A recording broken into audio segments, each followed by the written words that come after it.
অবশেষে মেহেক কৃপানের বিয়ে দিচ্ছে গীতা, আর কৃপানের গলায় জুতোর মালা পরিয়ে পুরো মুখার্জি বাড়ির বিয়ে মণ্ডপ ঘোরাচ্ছে।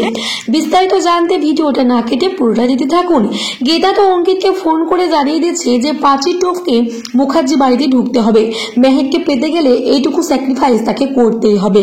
আর তার বাবার সাথে গীতা একটা মিটিং করবে, কারণ গীতা বিশ্লেষণ মণ্ডলের কাছ থেকে জানতে পেরে গেছে যে ধীমান সেন আর কিরণকান্তি ব্যানার্জি খুন করেছে সঞ্জয় চৌধুরীকে।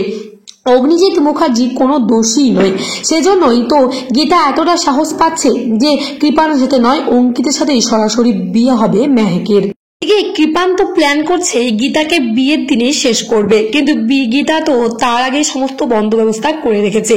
গীতা জানে যে এমনটা কিছু করবে কৃপানের লোকজন বা কিরণকান্তির লোকজন, তাই তো আগে থেকে সমস্ত বন্দোবস্ত নিয়ে রেখেছে।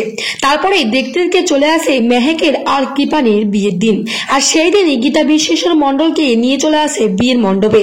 আর বিয়ের মণ্ডপে এনে সমস্ত প্রমাণ আর অম্লান চ্যাটার্জি আর বিশ্লেষণ মণ্ডল মিলে দিয়ে দেয়। আর সেখানে বড়বাবু এবং ঢালি উপস্থিত হয়ে স্বয়ং কিরণকান্তি ব্যানার্জি এবং ধীমান সিংকে সঙ্গে সঙ্গে সেখান থেকে অ্যারেস্ট করে। আর অঙ্কিতকে ডেকে এনে অঙ্কিতের সাথে মেহেকের বিয়ে দিয়ে দেয়। আর সেখানে কৃপানকে কষিয়ে থাপ্পড় মেরে একটা জুতোর মালা পরিয়ে কৃপানকে পুরো মুখার্জি বাড়ির রাস্তা ঘুরিয়ে ঘুরিয়ে নিয়ে বেড়ায় গীতা।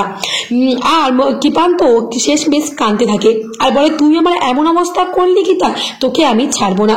গীতা বলে, ছাড়ার কিছু নেই কৃপান, কারণ আমি জানি, আমি তোকে বলেছিলাম না যে এই বিয়েটা আমি তোর সাথে কোনোদিনও হতে দেবো না, আর সেটা আমি হতেও দিলাম না। এই যে অগ্নিজিৎ মুখার্জি অনেক ধন্যবাদ জানাচ্ছে গীতাকে, বলে আর এই ঋণ আমি কোনোদিনও শোধ করতে পারবো না। আমি ভাবতেও পারিনি তুমি এমন ভাবে আমাকে উদ্ধার করে নির্দোষ প্রমাণিত করে আমাকে বাঁচিয়ে নেবে আর মেহেকের জীবনটাও বাঁচিয়ে নেবে। তাহলে বন্ধুরা, এমনটা হলে কেমন লাগবে তোমাদের অবশ্যই কমেন্ট বক্সে কমেন্ট করে কিন্তু জানাতে ভুলো না।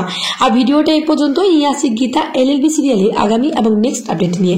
ধন্যবাদ, ভিডিওটা এই পর্যন্তই।